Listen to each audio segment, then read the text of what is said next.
RFM, le meilleur de l'auto. Et ce matin avec Christophe Dameron, à nous les petites anglaises. Alors c'est vrai que le Range Rover Evoque est le plus petit de la gamme Land Rover, mais il faut relativiser.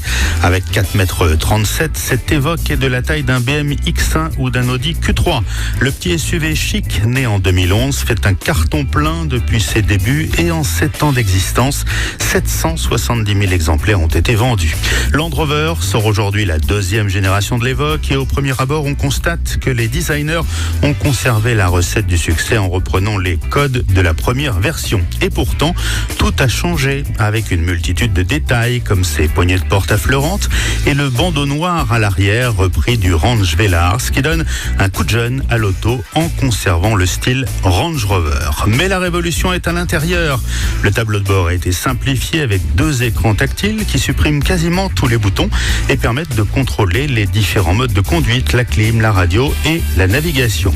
Les matériaux ont fait un sacré bond en qualité, du cuir, de l'aluminium et des tissus issus du recyclage. En revanche, l'instrumentation numérique produit aussi quelques bugs. Sur notre modèle d'essai, les caméras 360 fonctionnaient quand elles en avaient envie, c'est-à-dire pas souvent. On se met alors à transpirer le long du trottoir pour ne pas frotter les jantes alu lors du stationnement. On est d'accord, ce sera dommage.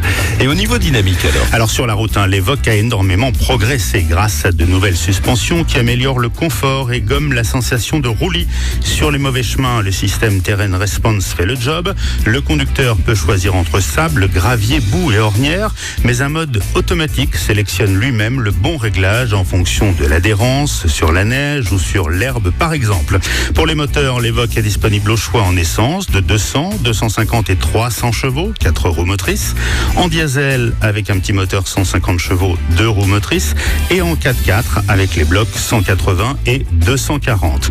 Toutes les versions, à l'exception du modèle de base, en boîte 6, sont elles équipées d'une boîte automatique à 9 rapports. Mais la grande nouveauté sous le capot de l'Evoque viendra l'an prochain, en 2020, avec une version hybride rechargeable capable d'effectuer 50 km en 100% électrique. Alors pour les tarifs, comptez au minimum 40 000 €. Ce sera un peu plus du double sur un modèle premium avec quelques options. Merci beaucoup Christophe. La semaine prochaine, chez Mercedes avec les nouvelles versions dérivées de la classe A. C'est noté, à la semaine prochaine.